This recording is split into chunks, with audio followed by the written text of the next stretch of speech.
You can edit through this at any time if No, necessary, right? There's going to be no editing Oh boy. whatsoever. So you just, if you can't control yourself, let me know now. Let's not fuck this up. Okay. And action.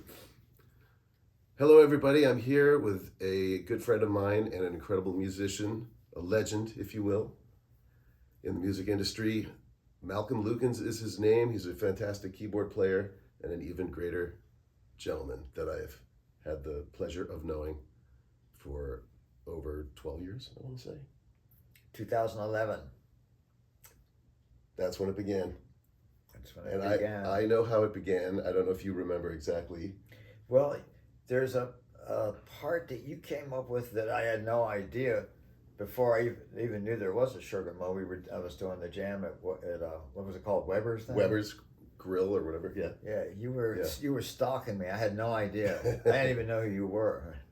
Right. So I ended up being in the I think it was the first house band at the Sugar Mill. So I started a jam at the Sugar Mill in 2007, and within a year, literally, there was like 4 other jams just in Tarzana alone.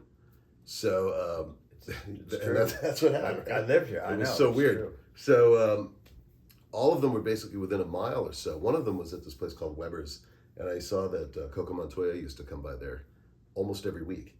And when I saw these pictures, posted online on Facebook, there was this little skinny guy in a wife beater T-shirt every week that just popped out of the screen. And it turned out to be, I was kept trying to figure out who is this guy. So you must have been tagged in one of the photos, and I clicked on your name. So thank you, Facebook. Thank you, Zuckerberg, for introducing me to you. So then I remember I harassed you into coming over to the Sugar Mill, and you hadn't even heard of it. I hadn't heard of it. Unbelievable. I really hadn't. And you remember right away, within like the first week or so, I think you said to me at the end of the first day, the first show, I think you said, if you put me on every show, just make sure you include me in the Facebook posts. And so you were like in the house band. I had just gotten on Facebook, and Weber's, it was actually the first playing I did with musicians.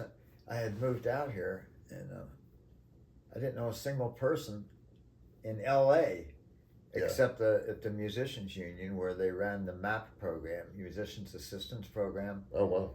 Yeah, for, like dope fiend musicians and musicians with substance problems. Imagine a musician with a substance abuse problem.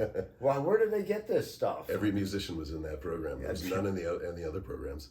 So you moved to LA when? December 11th, 2002. The musicians assistant. That program put me in a sober living out here. Okay. But it took me so long to adjust. It wasn't that long before I'd gotten out of county.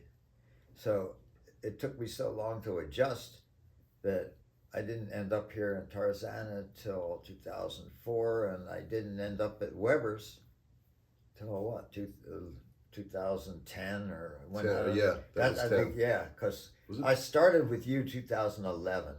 Right, that's about right. In less than a year, I'm playing with Guitar Shorty on 4 different continents. Right. And that's just one. I've got at least 100 other examples of what that playing with him over there did for me. I would never have met this guy. Crazy Tones. Hey, Grandpa. Yeah. Get in there. He always calls me Grandpa because... Do we need to move it a little? I just might be. Who the fuck knows? Right? Scrunch in so we're all in frame. Move over a little bit if you can. You stepped on the punchline. Oh, that's I'm here to screw everything up. So, all right. So here's what I want to do. This is all about you. There's so many questions I have for you about you. I don't know anything about you except for some highlights and of your life. But Malcolm was known probably most of all, unless you have something to add to it, for playing with Roy Buchanan back in the early 70s. Right? The early 70s, and then a couple times in the 80s. So let's talk about Roy Buchanan first, because I think a lot of people are interested in that. How did that gig come about? The guy who had the gig before me was Dick Heinze. Dick Heinze, to this day, I can't think of anybody that has chops like this fucking guy. I mean, it's just blazing. So when he was playing with Roy, and then he decided to go with Danny Gatton. I mean, wow. Okay. Try making that choice sometime. This is what year? But that's late 73, early 74. Okay. And so I guess Roy was looking for a keyboard player, and Heinze said, I got the guy for you, this kid, blah, blah, blah. And the next thing I know, I'm playing with a guy that I couldn't believe it. So, So you knew of Roy Buchanan it's DC. Yeah. Everybody that ever even picked up a guitar or turned on the radio, everybody heard of him. Yeah. And so you did one gig, you were hired, did one gig, and then you were on for a while, or did it trickle in?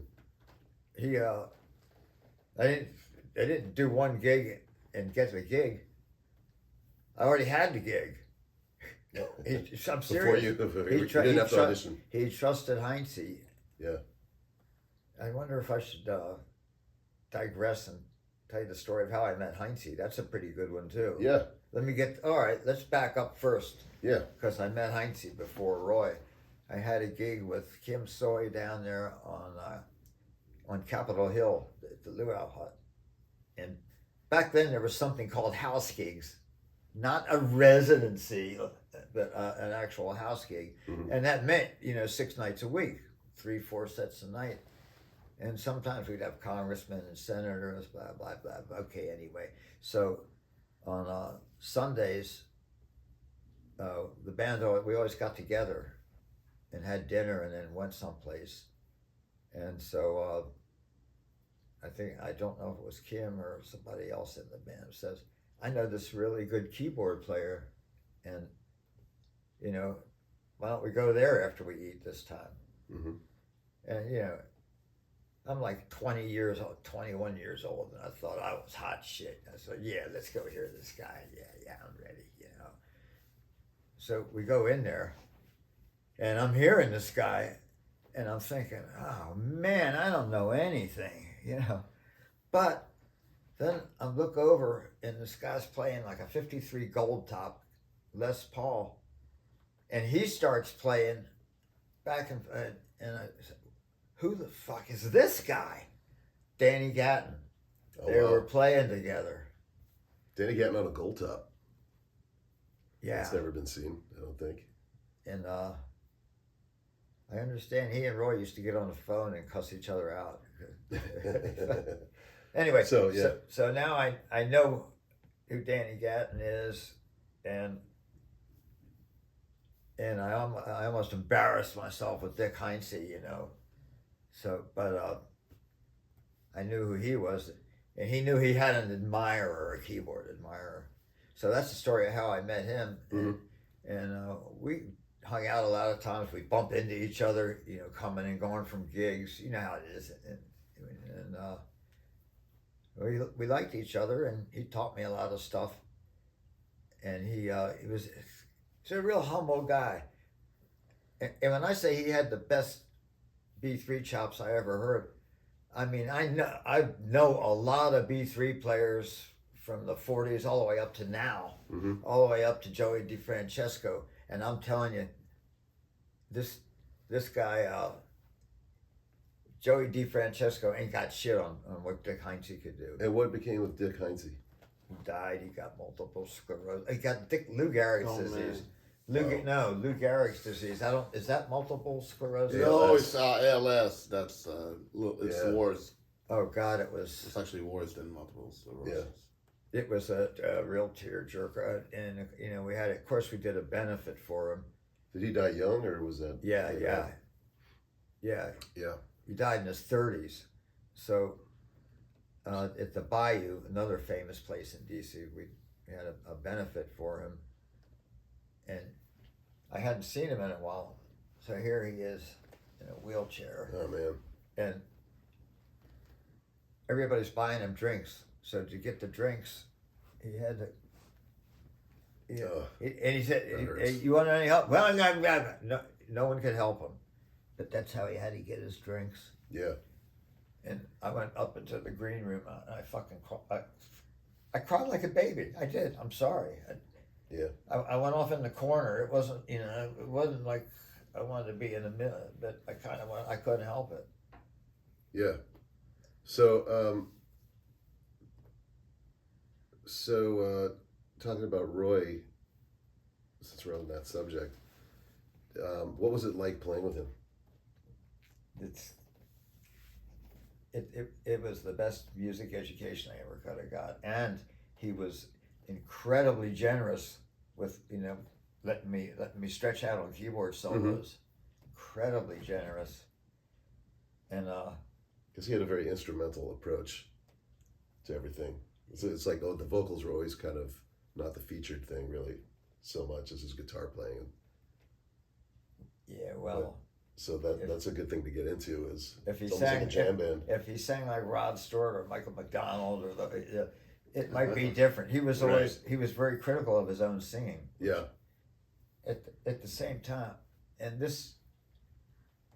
I'll move on a little. What's it like to play with him? What's it like to tour with him? Because this is interesting. Yes. Because half the band lived in Pittsburgh. We lived in D.C.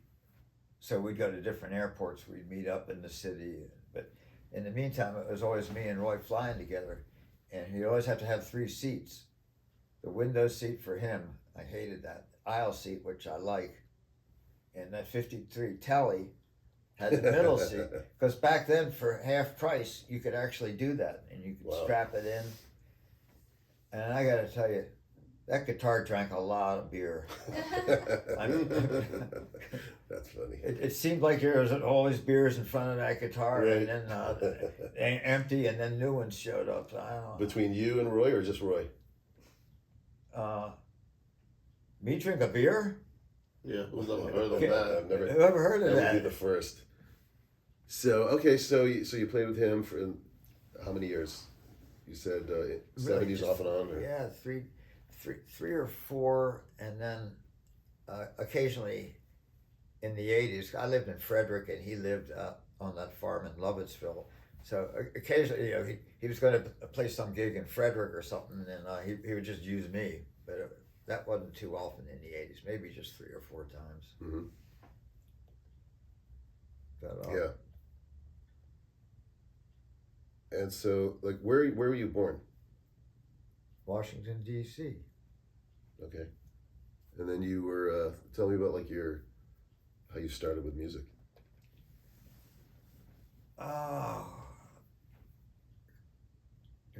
I'm talking to kids here, so of course none of you have actually ever played 78 records. No, but we're you know old what? souls. Maybe we know what these things are. You might know what they are, I yeah. played with them, yeah. And there were tons of them, and I guess I was 3 or 4 when my dad and my mom's trusted me enough that I knew how to work it, and I started playing all this Chopin. I mean, and a lot of classical music my dad had. But the albums, 78, you put it on, and it plays one 4-minute song, and then you got to flip it over. It's like the 45s that came out later. But anyway, I loved doing that. And by then, my older sister, 3.5 years older than me, was taking piano lessons. This was at a time when the piano teacher actually came to your house, and she was taking piano lessons. And she fucking hated it. The piano teacher would go out the door, and before the door closed, she's right behind him. Right. Yeah, she's out of there. So I guess I was about 3.5. When all that drama was gone, I would climb up on the piano bench and start just messing around with it, and pretty much playing all the stuff she was supposed to be learning and can't do it, and I'd be picking it out. Did you listen in on the lessons? Sometimes. Yeah. So just I was actually that wasn't even about the music. I was just curious because, this is a stranger in the house. I mean, this whole thing was curious. Were you able to make music when you were just sneaking in there? Apparently they thought so because, back then in the 50s, they couldn't afford to have both kids take lessons. Yeah. So my sister started loving me the day they said, we're giving him your piano lessons.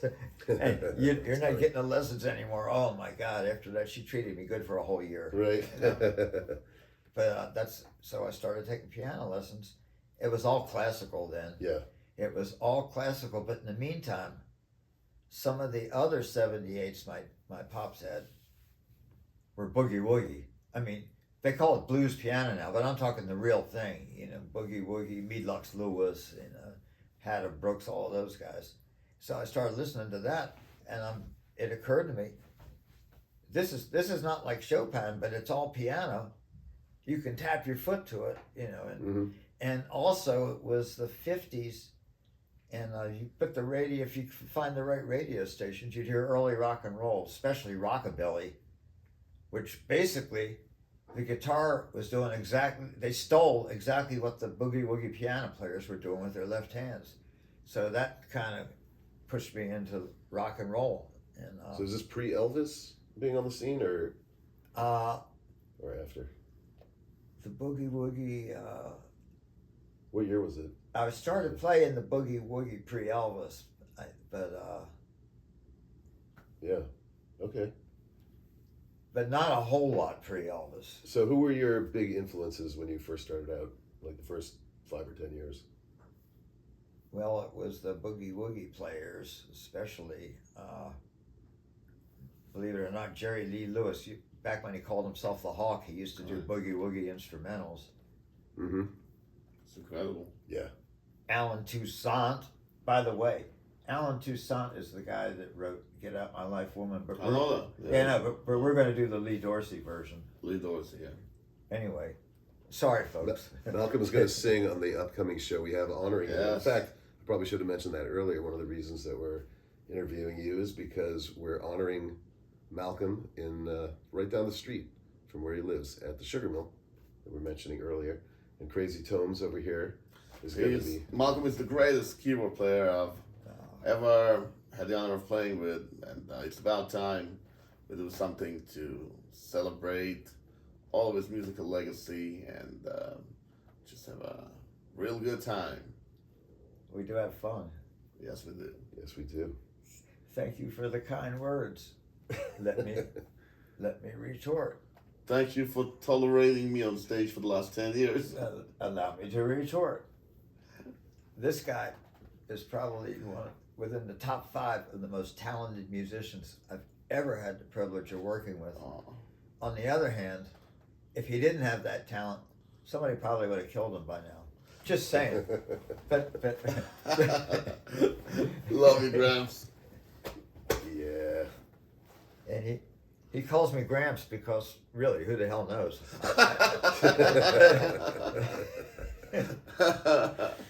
Yes. Do you have any kids? Not come on, we all None that he knows. Yeah, we know the joke. None that I know. Yeah. Of. None by blood. Okay.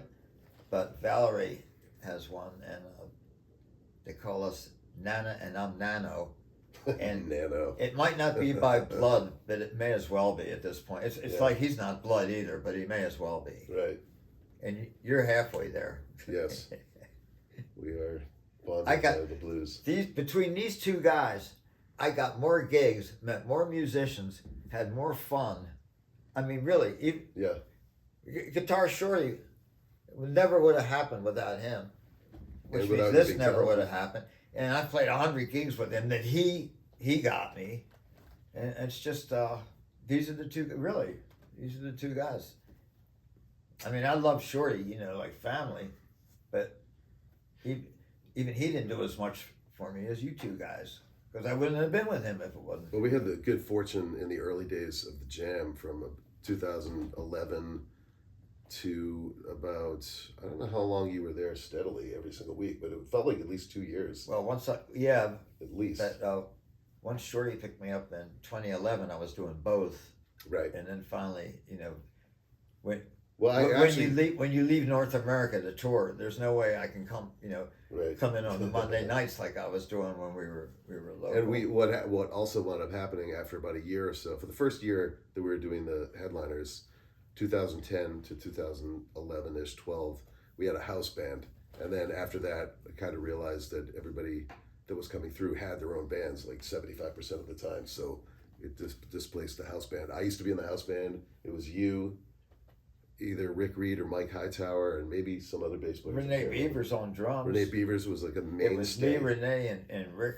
Reed, which and we had the dream team. Renee, for a while. and which if you want to have a rhythm section, I mean those. But the thing that he isn't mentioning is it's going on to this very day. It's going on every Monday night with a jam at the end. This is what he did. The monster. Yeah, he's So not. He Frank didn't, Falls. he didn't mention it. It's still going on stronger. It still is. Stronger than ever. We still have 80 to 100 people there every single week, which is just crazy. Thank God it could fall apart at any time. But so you were integral to getting that thing off the ground, because I couldn't afford to fly in people and have full bands, their whole bands flying in from Chicago with them and stuff. So the fact that we had a core house band that could back literally anybody was great, and it was like kind of like an ongoing audition for you. That's how you hooked up with Cal David. It was what a great resume it gave me every week. I mean, these are all artists that people know, national or international artists, but you couldn't afford to bring the band, so you bring the artist in, and we were there, and so at the end of 2 years, my resume was like, Jesus, look at all the. I figured if I play it just one time with somebody and I get paid to do it, I'm counting that as I played with that guy. Right. So my resume is like this now. And there was someone that I asked you to learn a boogie woogie intro to, but I can't remember who it was. I think who I think it was. I think it was. This is like, you haven't heard this name in a long time, but it was. He passed away not long after that. He was like 84. Tommy. Great! My boogie woogie solo killed this poor guy. Yeah. No, you nailed it. Yeah. It was like a specific solo that you had to get down, and you came totally prepared. It was.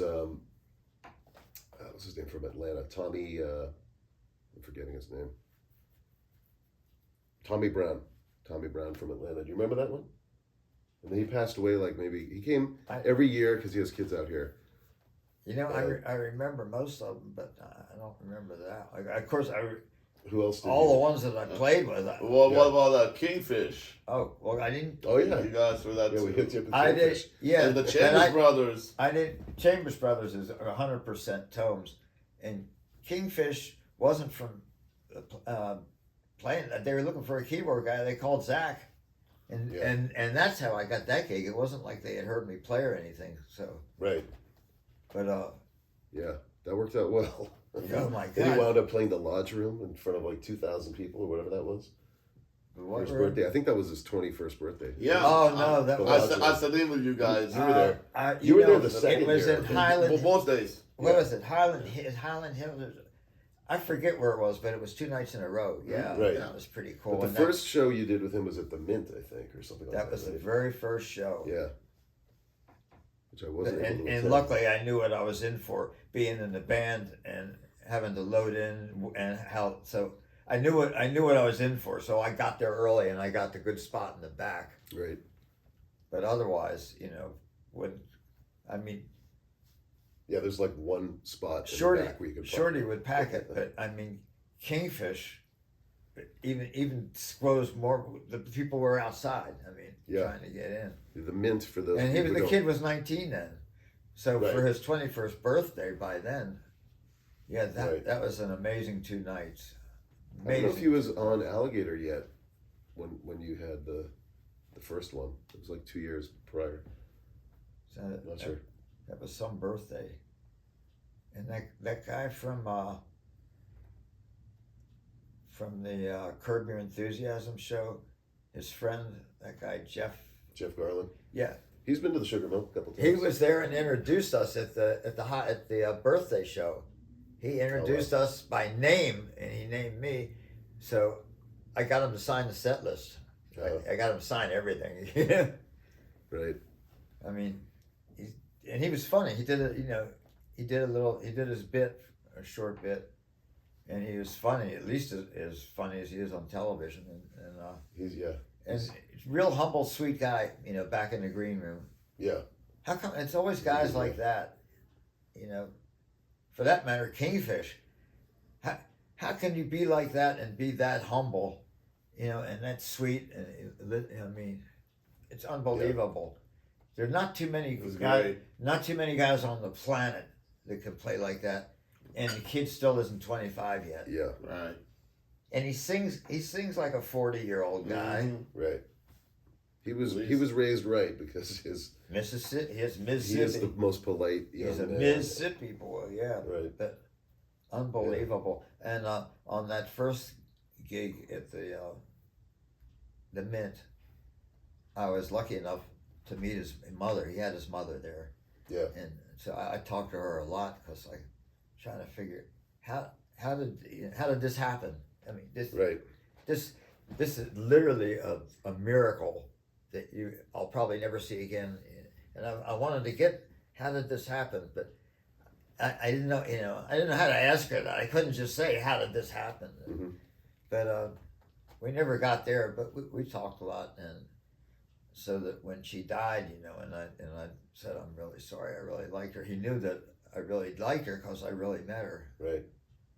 I'd spoken to her on the phone a couple of times. I actually had Kingfish, I think in 2016 or something like that, at the Sugar Mill. With how did I miss that? I didn't know. I was there. He was like kind of a last minute add on. It really wasn't his show. We had Lindsay Beaver and Brad Stivers, and then Kingfish's manager, who's a really nice guy, contacted me and he said that I want to bring Kingfish by, blah blah. So we worked out a little thing so he would sit in with them. But it was publicized literally like the day before, or maybe even the day of.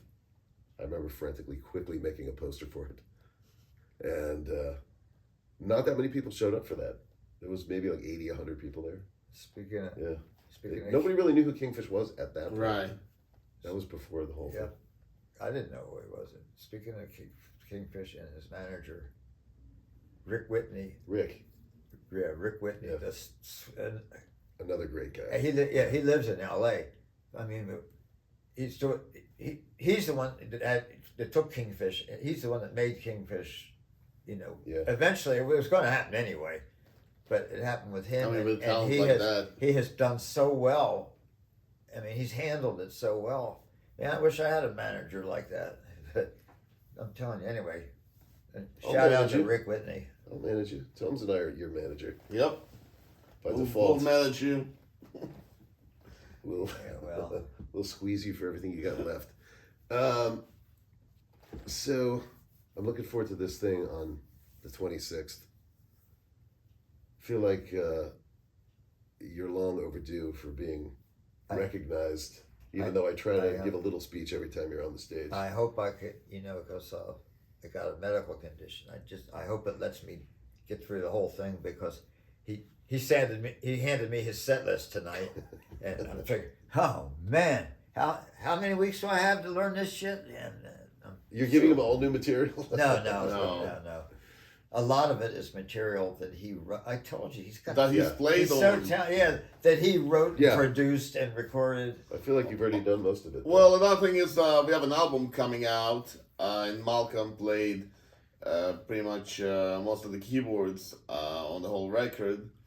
It's gonna be called Crazy on the Island.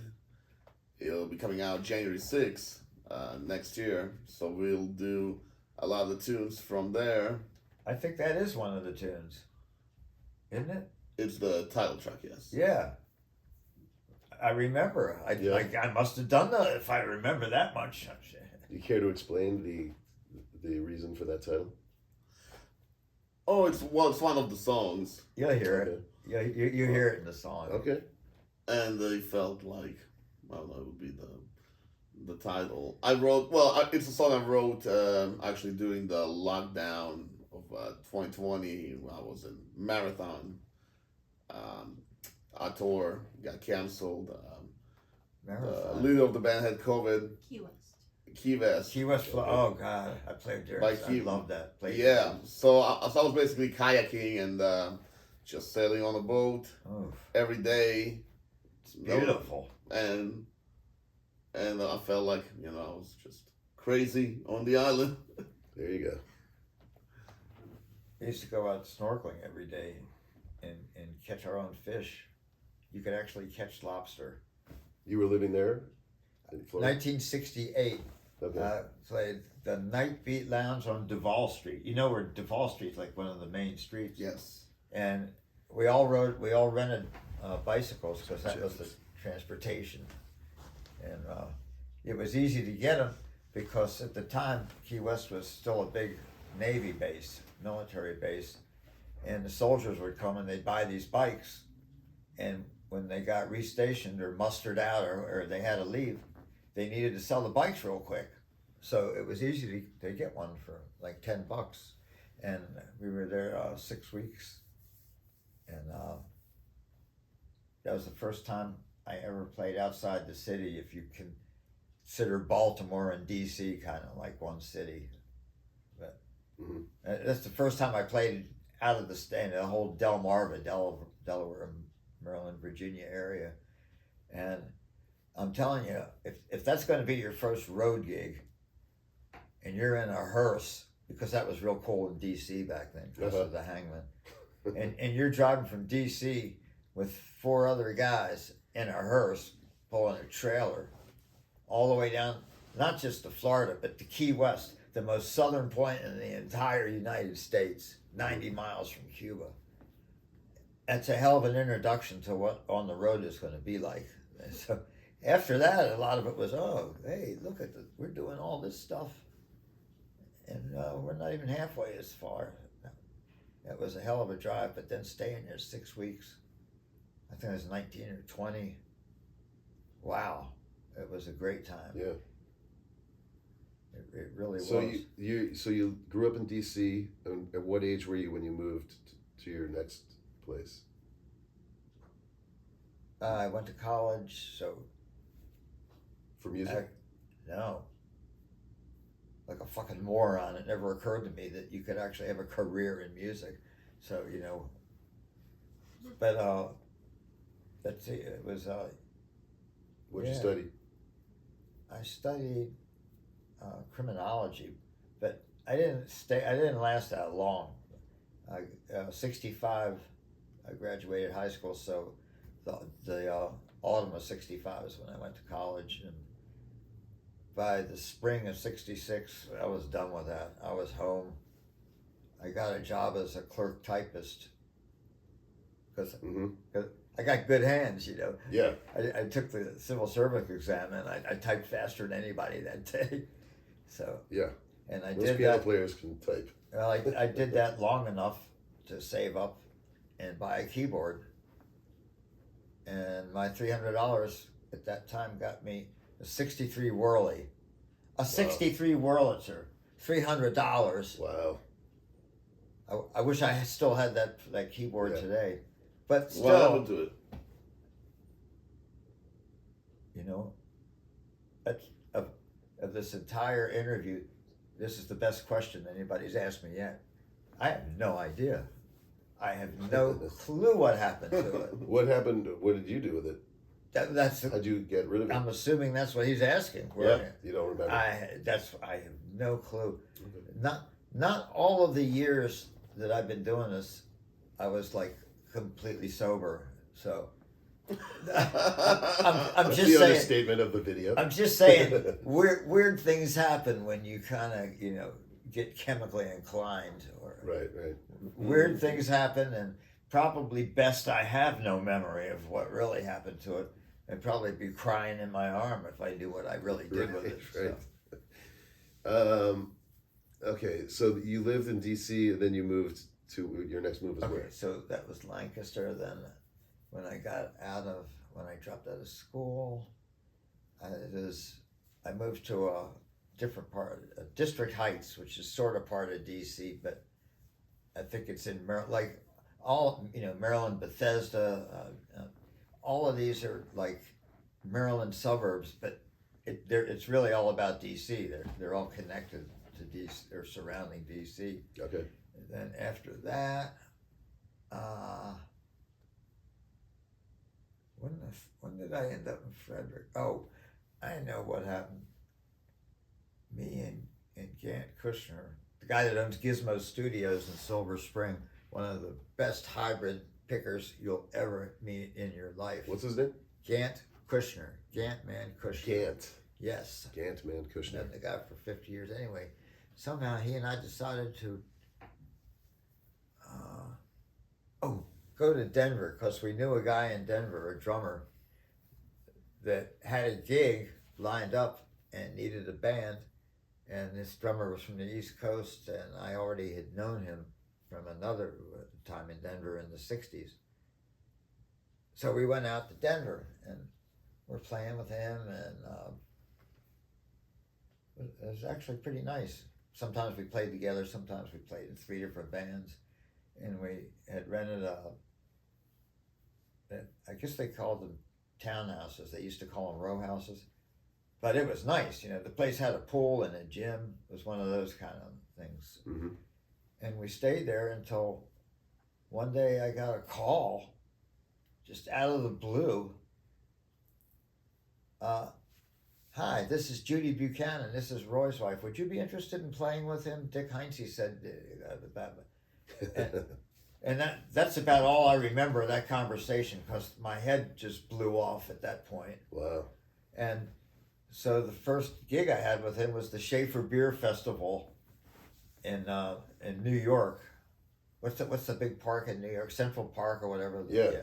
Wow. And so it's first gig Schaefer, is Central Park. the Schaefer Beer Festival.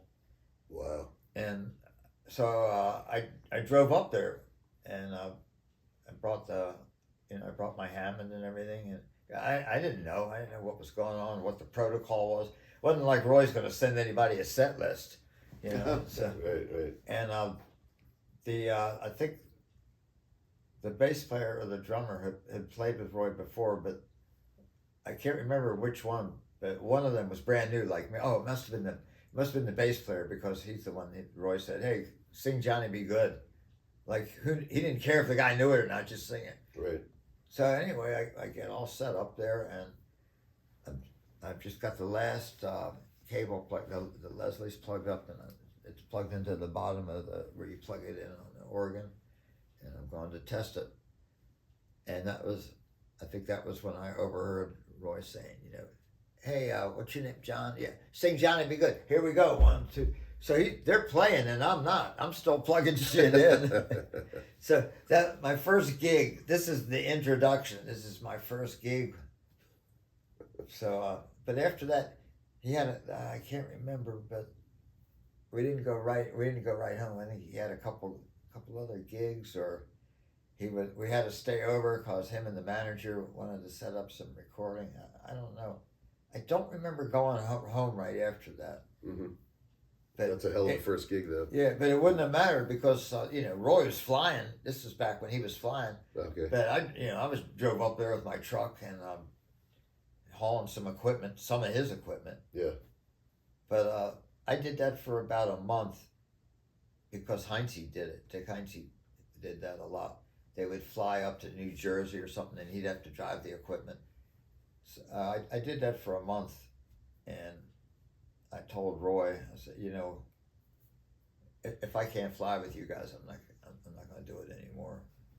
That extra $2.98 you give me, and you pay for the gas, great, but no. Yeah. And then you guys have been sleeping all night in a motel, and I show up in the morning, and we have to load in, and then you expect me to play my best. It's not going to happen. Other than that, every other moment with Roy was either laughing or sleeping or talking music. It was never another moment like that ever. Interesting. Ever. So he was easy to get along with. Yeah. Sometimes he could, especially when he was holding court after a gig. You know, he's either in the green room or even in his motel room. He could get talking and go off on some tangents that even I couldn't follow. And you know, my whole life is a tangent, a living tangent. And we didn't know what he was talking about, but he was so passionate about it. You know, just make a yes or a no, or if you did kind of every now and then get a clue, you could actually talk to him coherently. But he was hard to communicate with? No, it was just sometimes in the green room back in the 70s, people you didn't even know would come in and put like a bunch of blow on the table on lines. Yeah. That was after he had visited that table. That was when he'd go off on these right. Let's call them tangents. Tongues, yeah. Right. We'll call them tangents. Yeah. Tangential. To be nice. But yeah. Even when that happened, though, it never affected his playing. You could not tell the difference. You know, a lot of guys play great when they're sober and play different when they're not sober, but they still play great. But you could tell the difference. Yeah. You know, even though they're both playing either way, they're playing great. You can tell it. Not with Roy. Yeah. You could not tell the difference. He'd be completely like off the airplane to the gig and not even a beer yet and playing, right. Or he'd be in the green room and beer and blow, and he'd be playing, and you couldn't tell the difference. And I know because I was playing with him almost every night.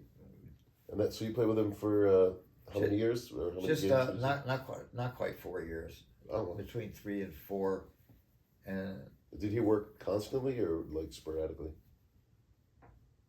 It was kind of like you'd go out for a few weeks, come home, and then you wouldn't even see each other for a few weeks. Yeah. I mean, not unlike Shorty sometimes. We'd go out for weeks, and then we'd come home and. But he hired you 3 times, right?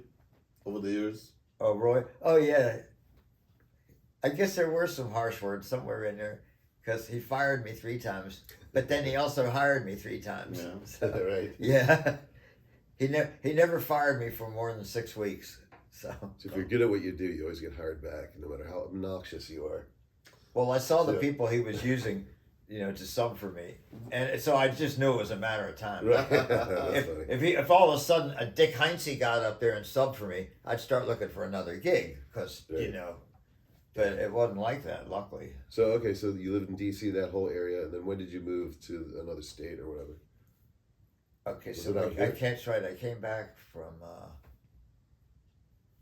from Denver, naturally, because who wouldn't play with Roy when you're up there playing bars. So you were living in Denver? Oh yeah, we were up. Okay. I was up there for a year and a half. Okay. So I mean, this call was really out of the blue, Oh, you got the call when you were living in Denver? Yeah, after up there a year and a half, and I wasn't even thinking about Roy. Wow. So interesting. So Heinze apparently just decided to go back with Danny Gatton. So and I get that. I mean, Jesus. Yeah. Did you know Bobby Radcliffe back then? I know who he was. But yeah. Back then. Okay, so then you moved to where'd you move next? LA, okay, so how did this work? Oh, I moved up the freeway a little in Maryland to Gaithersburg because it was real nice and it was still close to the part of Maryland that my parents lived in, and I lived there for a while, and then somebody offered us a gig up in Frederick, Maryland, and I went up there. And then I got offered a lot of gigs up in Frederick, and I just didn't want to make the drive anymore because it was always during rush hour when you had to do a gig. And Frederick seemed pretty nice. Did you move anywhere aside from L.A. or you know what I mean? Oh, LA is a whole nother thing. Another part of the reason, God help me for that. Another part of the reason I moved to Frederick is because I was tired of that daily drive to get to the methadone clinic. If you hear what I'm telling you. Okay. And I saved a lot of money, and and even when it snowed, because it would snow there, even when it snowed, I could walk to the methadone clinic.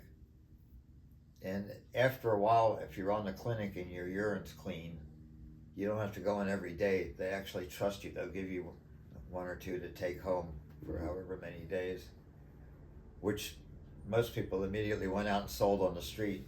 And then, right. But yeah, and no but I never goes did. unpunished. I never did that.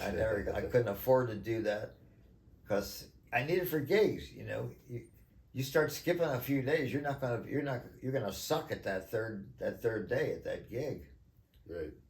But I'll tell you what, touring with Roy on methadone created some real challenges, because when you go from city to city, even if all the calls have been made and all the paperwork got made, it's real easy for a plane to come in an hour late, and that's it. Clinic's closed when you get there, and you got to leave at 2 a.m., 3 a.m. You can't wait till the clinic opens. So there were plenty of times I had to skip at least a whole day. Is methadone like an oral pill, or is it something injected? You can take it orally, you can inject it, you can shove it up your ass. Well, you know, there are like morphine suppositories, but methadone, you ought to edit some of this shit out because it'll bore the hell out of you. But the history of methadone is interesting. During World War II, the Allies, us good guys, owned every poppy field on the planet. Now, when you're in a war, you need morphine. You need morphine. Mm-hmm. And if you can't get poppies, you can't make morphine. And so, who developed it? I forget the name of the company, but it was actually developed in Germany. They couldn't get morphine because they had the perfect guinea pigs. You know, they had human guinea pigs to develop this drug. During World War II. Yeah, completely synthetic. It would last for 24 hours. It killed pain like morphine. And so, of course, they named it Dolafine after Adolf. Now, I think it was Smith Kline French, SK. I'm not sure which American company bought it in the 60s, but they had to change the name, you know. They weren't going to sell this shit to any doctor or hospital. So it became methadone.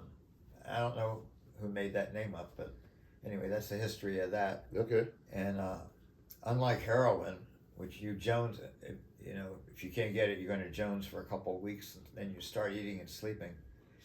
Methadone, that lasts for 4 to 6 months of no eating or sleeping because it deposits in your bones. And then when you don't take any more of it and your body craves it, it very slowly releases itself back from your bones into your body, but never enough that you're still getting the shakes for 4 months. Never enough to get rid of the Jones until finally it's all gone and you know. How long did you have to do methadone to get to the 4 month, period? Is it one? Oh, you mean quitting? Is there a regimen that you have to take it for like a week or a month or something? And then That's if you can't. Most people, will decide. You know what? This is a pain and I don't need it in my life. And you very slowly tell them, every month, okay, drop my dose another 10 milligrams. Right. And it takes 6 to 8 months to a year, but it's worth it.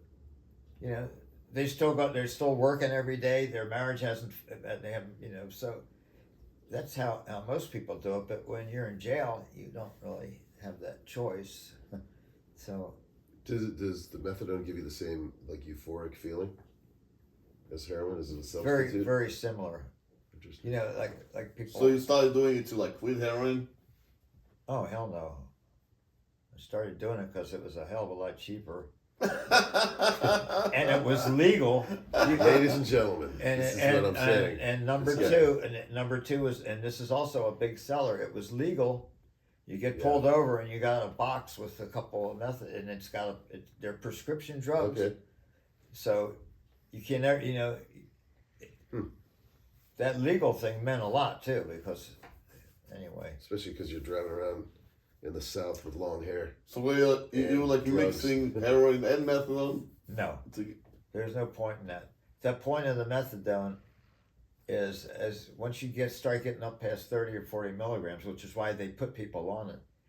If you get past that, you can spend $200 on heroin and you're not going to feel it because it blocks it. The methadone blocks the heroin, and so. But you don't get high as much from methadone. I heard. I don't know. I'd like to see anybody in here take 40 milligrams right now and not be nodding out on that sofa an hour from now. And the cool thing about it is it lasts for 24 hours. So you only need to be dosed once a day. When you're on heroin, you need who knows how many shots a day, just to keep from jonesing. And how long were you on that whole ride for? The whole methadone ride? Yeah. I think it was just 27 years. That's it? That's it. Wow. I couldn't make the big 3-0. I would have if I hadn't got locked up. Oh, this is now in San Diego. When at that point, all the marriages were down the tubes. I was just hating life. And so I took tomorrow's and the next day's bottle, and I drank all 3 bottles of methadone and took a handful of, not Xanax, what's the other one? Valium. Some kind of benzodiazepam. Yeah. And I'm headed down to the freeway. I figure it'll hit me just in time that I can stumble out at the freeway at rush hour. And, but I didn't get to the freeway because I'm walking around, obviously fucked up, and the cops pull over. San Diego cops, and oddly enough, they were really very polite, Yeah. They weren't assholes at all. You're looking at the asshole because, sir, they're used to intoxicated people. We're concerned about your safety. Could you please, come over here? I mean, we don't want to see you walk onto the freeway. We'll help you get home. And I was like, fuck you, pig. Go to hell. So after that, they became a whole different kind of cop. I mean, I was in cuffs in record time. Right. And money for bail, shit. I didn't have money for anything. I didn't have money for stores. So I couldn't make bail. And I had a court lawyer who I talked to for 5 minutes, and the judge said, okay, you get 3 years. No, 3 months. I don't know what I'm talking about. Says you get 3 months, you'll get out. You may be on probation, and you'll pay your fines, and that'll be it. Mm-hmm. And because I was still jonesing. This was only a couple of weeks. Yeah. So I said, fuck you, judge. Just because I don't have any money or bail, just because I'm a poor boy, I know how this works. He said, okay, I'm going to change it to 4.5 months. And I started opening my mouth, and he said, you want to say something else? I said, no. I said, no, thank you very much, Judge. So I did 4.5 months, which is where I spent 4 of those months kicking that fucking methadone. And jail is not exactly the best atmosphere to do that. Oh my God. But, so they didn't wean you off of it or anything? In jail? Yeah, Shit. You got nothing. Yeah. No, it takes you 3 days to put you put your request in to see a doctor. It takes 3 days to see the doctor. And then if you're lucky, you might get an aspirin. If you're really lucky and you know the doctor or the nurse, you might get some ibuprofen.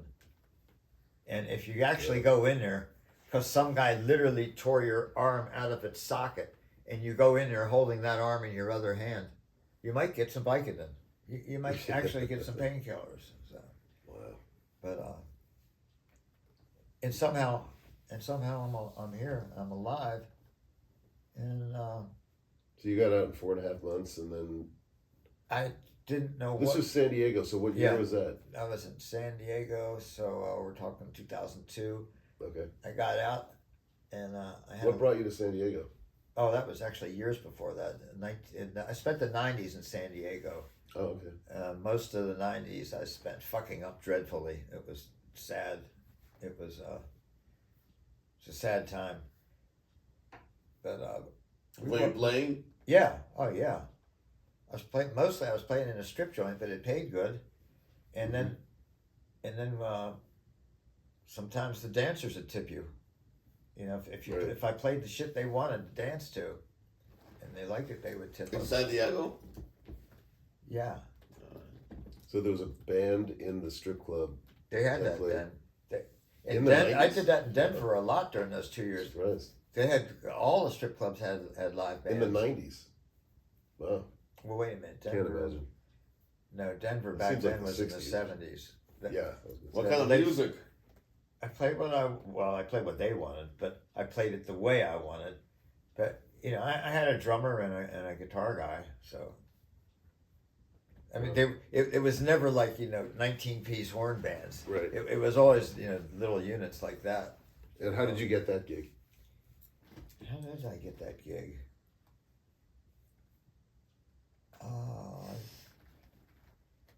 I was in the afternoon. I was in some bar somewhere because I thought they had music at night.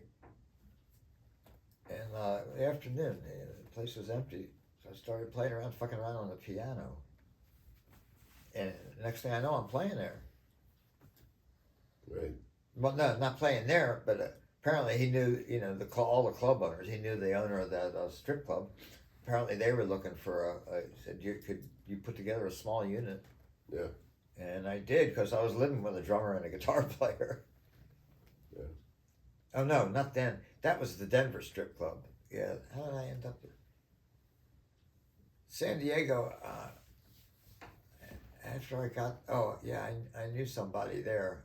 And after I got the first gig, it's like a small community. So I started getting blues gigs all around there with different bands. Mm-hmm. And we had a jam. I think it was Chula Vista, which is a suburb of San Diego. I was hosting a Sunday night jam at one of the clubs there, which was pretty easy. It was easy to drive to. And San Diego.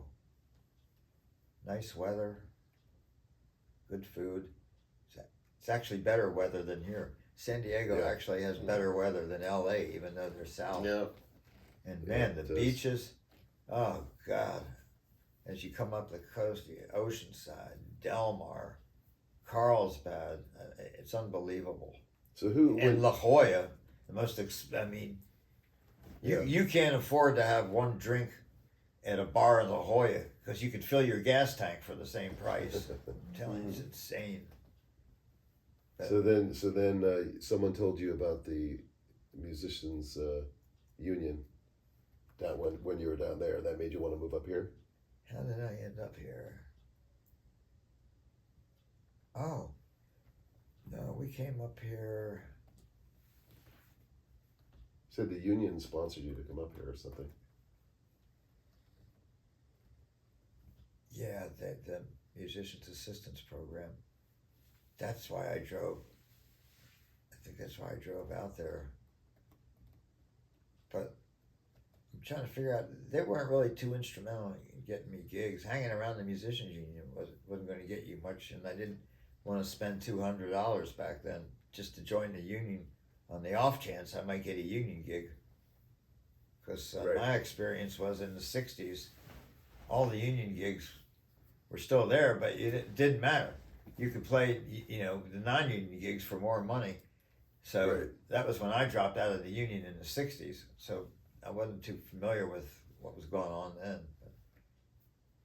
But, I don't know. Yeah. It's mostly one of those things where you go to one of the open jams, Sunday night jam or Monday night at the Sugar Mill. Every Monday night to this day at the Sugar Mill, and you can get gigs. That's how I got gigs with these guys. I heard they play, so I guess that's how I got most of my gigs when I didn't know anybody. Yeah, well. Boy, I've had a long day before we even started this. Boy, am I tired and hungry. But I'm not. I'm not dropping any hints or anything like that. No, we had to get you on video. So yeah, you're too subtle sometimes. You really are. My subtlety. That's the only problem in life. I know my subtlety is overwhelming. I get that. Yeah. Well, I just want to say that I've known you for 12, whatever it is, years. 11, 12 years, and it has been fantastic. And one thing I want to thank you for is, as much as you've been hooked up by doing the shows at the Sugar Mill, you hooked me up big time, because the mole. Yeah, I know. Yeah, of course I had to bring him around. Yeah, one day you showed up at the Sugar Mill and said, "I'm bringing Larry the Mole." Larry Taylor from Candide. Yeah, you were in like in some sort of club with him, where you worked out together or something like that. Yeah, and I actually did a couple gigs with him because of him. Before you brought him to the Sugar Mill? Because Fido and those guys, they didn't know who the fuck I was. But yeah, so Larry the Mole Taylor, the bass player for Canned Heat and tons of other stuff. Oh my God. You brought him in there, and he saw us playing. We were opening for Steve Freund.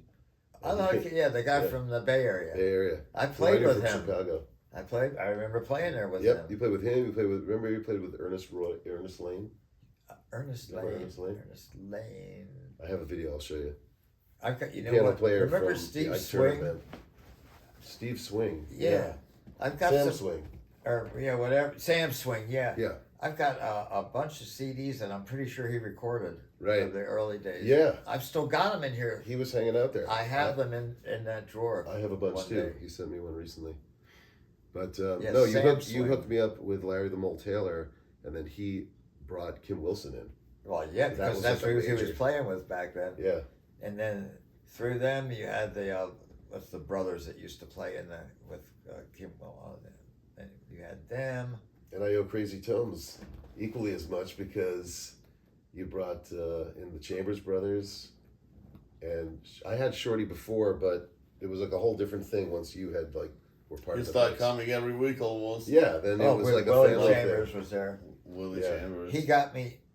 You're good at cajoling people into he got showing me, up. He got me the gig with the Chambers Brothers playing keyboards, which I mean. You did great on it too. Back into the 60s when I first heard Time Is Coming, I was thinking, man, if I could ever just play just that song with those guys sometime in my life. He made that happen. Well, actually, you know what's funny? You're the first keyboard player that really actually allowed to play on it. He hates keyboards on that song. They almost never had keyboards. There aren't any in the records. No, there's not on the records. There shouldn't really be any. And live, he would tell the keyboard player to lay out of it. Oh wow. Yeah. Absolutely. He would be really, really pissed off if, they tried playing something, and he was the first one. I think, but I think I started doing. But you did something that Willie liked, and he was like, I want that. I was like 98% laying out, and then when I first started, occasionally I'd do something that didn't piss him off. So I would do that again, and then I would add another thing, and then pretty soon I knew how to, he lets me do whatever I want now. Yeah, that was the first time, at least in my experience, he let somebody do it. I was like, really? Somebody don't have keyboards on that song. He's like, I like what I heard now, so we gotta have that. That's great. I did every one of their gigs after that. And imagine that. You have a dream in the 60s, and decades later you run into this guy who makes this dream come true. I'm sure that happens to everybody, right? Well, and I mean, this isn't just a dream. This is getting to play with the Chambers Brothers. Every gig with them. I'm with you. Sometimes, I I have to question whether Crazy Toms actually exist or not too. So, and you know what? All gonna be a dream. The new We're all gonna album, wake up. our new album, it's like we have all of those people all together. Like you talk about bringing them together. Yeah. You know, it's the first time where you have the Chambers Brothers. Oh, that was. Guitar There's Shorty, a whole Crazy Tomes circus. It's That's Swan exactly Dog, right. It's a whole Remy thing. on the percussions, and Remy, he played with the Rolling Stones. He played. That's the guy that Yeah. played the percussion. yeah. I thought so. Yeah. And all of our bandmates, you know, everybody, you know, brought it, you know, it's like all. Like, How all long together. did it go on after? I tried my best to stay through the whole thing, but you know, after the major show was over. So, but how long after that did it go on? Did you guys keep playing or? Which show? Yeah, which one? Oh, I'm talking about the Chambers Brothers. No, you. No. Oh no, I'm talking about the Shorty tribute. I don't know. I keep Shorty tribute. Sometimes I No, can't you- remember you- the you- difference. Because they all take place in the same spot. Yeah, it's That's all. why. It's Oh all no, melded together. it was over after we finished.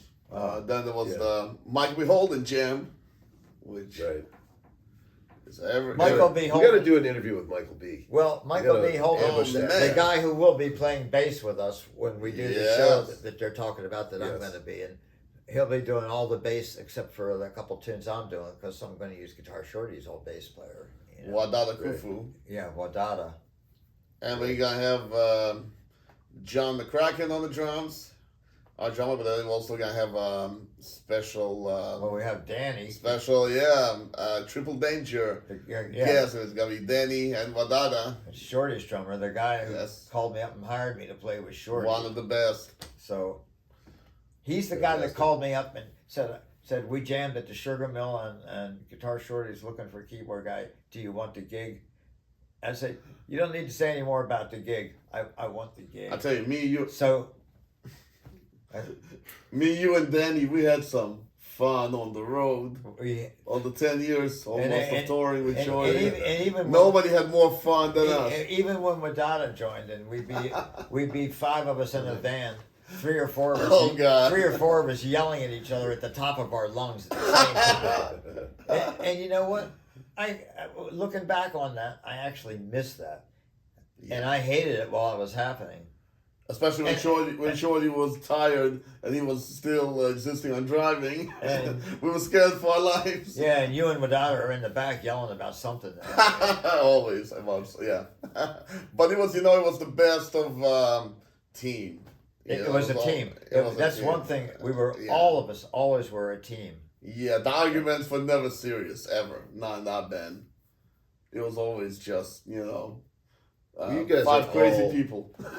You guys are all likable. You know what I mean? There's nobody that's. I There's guess nobody that's so. like a jerk in the band. You know what I mean? Or has- Especially this fucking guy. Yeah, well, everybody has a sense of humor. You can always work any issue out. everybody has two sides too. Yeah. You keep this going on too much longer, you're going to see a whole nother side of me. What's your other side? Keep this going on. Come on, man! I had a long day. I got a medical condition. We still think you're faking, by the way. Anyway, let's, Oh no, I want you to. And on top of that, I have a hernia that they can never operate on, and I'm going to let Zach feel it, just to make sure it's as big as I promised. Oh Lord, Lord, that was scary. I got it here. You want to look at the truss? I got it. You can adjust the truss. I am looking from the neck up from now on. All right, so let's do this. Well, if I'd have we known, I need would to have wrap brushed- this up. I would have brushed my teeth if I'd have known that. But. You gotta buy him dinner first. What? It's not that cheap. All right. I'm actually starting not to even to hear and it's not. I mean, I'm really tired. We're wrapping it up You're right getting now. it, yeah. We're wrapping it up right now. So I just want to take a moment and thank both of you incredibly much for, like the Sugar Mill thing is just like takes 1 billion hours to produce all these shows, but I cannot do it without like the help of like incredible people that opened doors for me that would have taken me 10 times longer or maybe never have happened. If you hadn't introduced me to the Mole and the Mole showing up, brought him in, he saw the show, he loved it, he flipped out, and that opened like so many doors, so For a even long- just that alone of all the things you did, lending your talents, you know, to like at least 50 or 100 different incredible musicians, Cal David, all these different ones we had, you know, we could go down the list. But so I want to thank you for that, and for Tomer for being the guy that you're like the connective tissue that gets like all these musicians to not only show up once, but to keep coming back for fun as the hang. Because that's, to me, that's the most incredible part, is just having Willie Chambers hanging out on 90% of the time on a night he's not even performing. So, and they're doing that because of you, because they love you. That's the whole reason Willie. They tolerate me. That's the whole reason Willie started coming from the very beginning. It was because of him. Right. And then Willie liked it. You know, I mean, you get him up there and he gets to be Willie. But that's the whole reason he ever showed up the first time. So.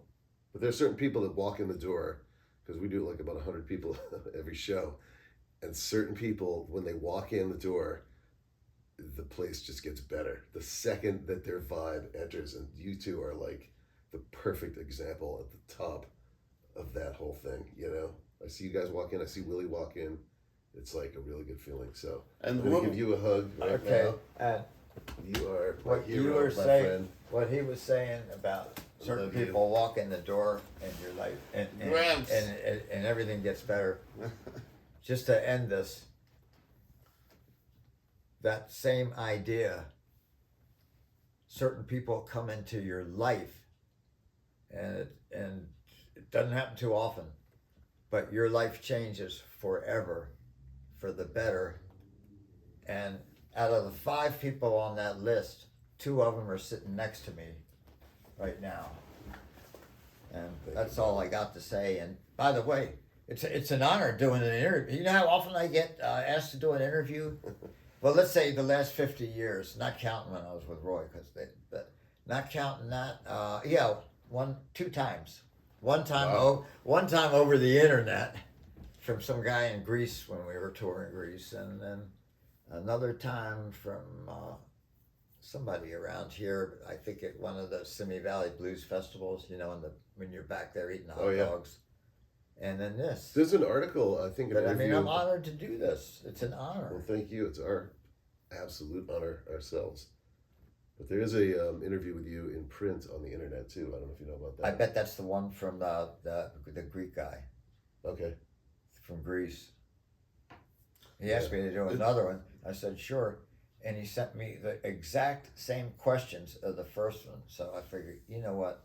I just copy and paste. Just shine it on. No, I just shined it on. All right. So we're signing off. This is Cadillac Zack, Malcolm Lukens, the legend, and the future legend, Mr. Crazy Tums. Good night, everybody.